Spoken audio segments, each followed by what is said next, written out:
Canada या फिर UK, ये दोनों ही पॉपुलर डेस्टिनेशन है स्टडी वीजा के लिए। तो अगर आप भी कंफ्यूज्ड हैं कि कौन सी कंट्री चूज की जाए इन दोनों कंट्रीज में से, तो आज की ये वीडियो डेडिकेटेड रहेगी उन एप्लीकेंट्स के लिए जो इन दोनों में से किसी एक कंट्री में स्टडी वीजा पर अप्लाई करना चाहते हैं। Hello everyone, welcome back to Think Smart. My name is Anjana Thakur Verma.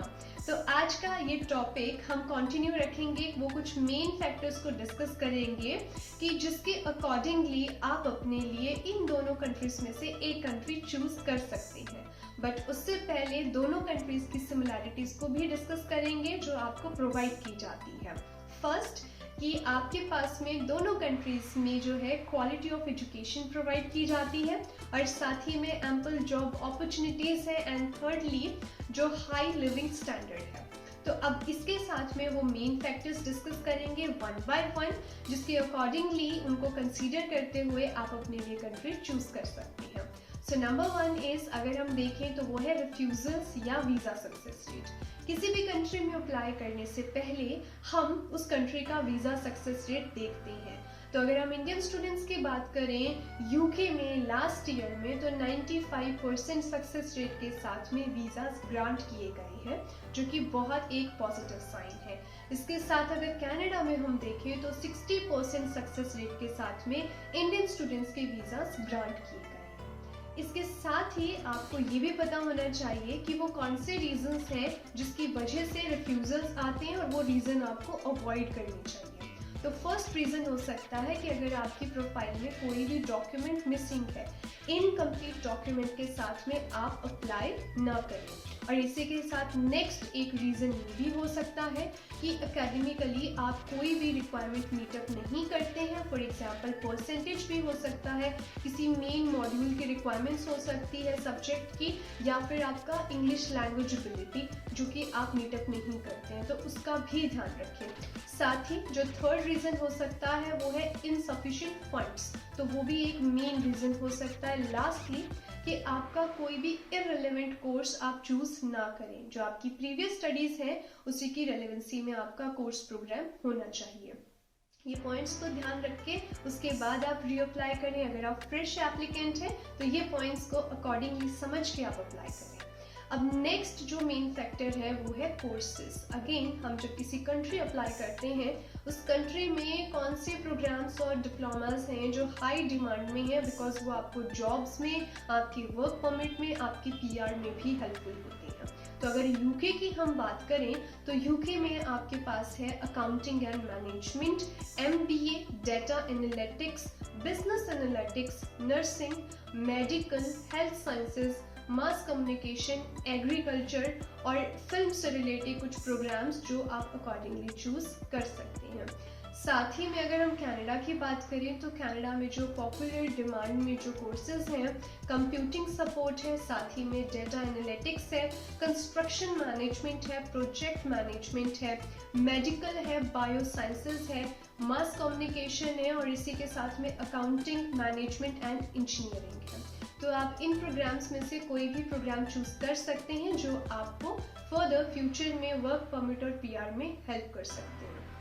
इसके साथ नेक्स्ट इम्पॉर्टेंट जो फैक्टर है वो है इंग्लिश रिक्वायरमेंट। इंग्लिश रिक्वायरमेंट में भी अगर हम यूके की बात करें तो यूके बहुत ही फ्लेक्सिबल है, क्योंकि आपको यूके की तरफ से इंग्लिश वेवर भी प्रोवाइड किया जाता है। ज़्यादातर यूनिवर्सिटीज़ कुछ एक इनटेक्स में इंग्लिश वेवर भी ऑफर करती है, जिसका मतलब है कि आपको कोई भी प्रोफिशिएंसी लैंग्वेज टेस्ट नहीं देना पड़ता।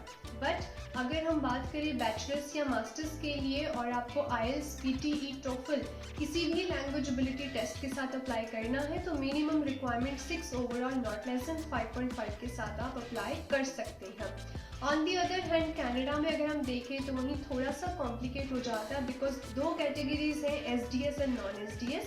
तो अगर आप आईएलटीएस के साथ अप्लाई करते हैं तो प्रोफाइल फॉल होता है आपका एसडीएस में 6 ईच बैंड के साथ। बट अगर आप पीटीई या फिर टोफल किसी भी अदर लैंग्वेज एबिलिटी टेस्ट के साथ अप्लाई करते हैं तो नॉन एसडीएस कैटेगरी में आपका प्रोफाइल फॉल हो जाता है।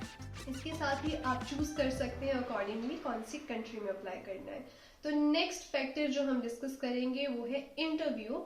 इंटरव्यू जो है वो मेन क्राइटेरिया है यूके स्टडी वीज़ा का, बिकॉज यहाँ पर प्री कैस्ट इंटरव्यू होता है जो कि मैंडेटरी है यूनिवर्सिटी की तरफ से।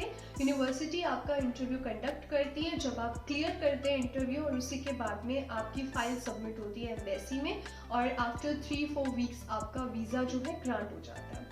इसके साथ अगर हम कनाडा की बात करें तो कनाडा में कोई भी जो है इंटरव्यू का क्राइटेरिया नहीं है स्टडी वीज़ा के लिए। एंड नेक्स्ट फैक्टर अगर हम बात करें जो कि इम्पॉर्टेंट है वो है PSW, that is post study work permit, जो हमने पहले भी डिस्कस किया है कि आफ्टर जब आपकी क्वालिफिकेशन या स्टडीज कंप्लीट हो जाती हैं उसके बाद आप एलिजिबल होते हैं अपने PSW के लिए। यूके में आपको 2 इयर्स का PSW ग्रांट किया जाता है, चाहे आप बैचलर्स कंप्लीट करें या फिर मास्टर्स कंप्लीट करें, आप एलिजिबल होते हैं 2 इयर्स वर्क परमिट के लिए। बट अगर कनाडा की हम बात करें तो कनाडा में डिप्लोमास एंड सर्टिफिकेट प्रोग्राम्स जो हैं वो ज़्यादा होते हैं, और ज़्यादातर इंडियन स्टूडेंट्स कनाडा में सर्टिफिकेट्स या डिप्लोमास में ही अप्लाई करते हैं। तो अगर आप किसी सर्टिफिकेट प्रोग्राम में अप्लाई करते हैं तो आप 2 इयर्स के वर्क परमिट के लिए एलिजिबल होते हैं, बिकॉज जो सर्टिफिकेट का ड्यूरेशन है वो 1 ईयर से स्टार्ट होता है।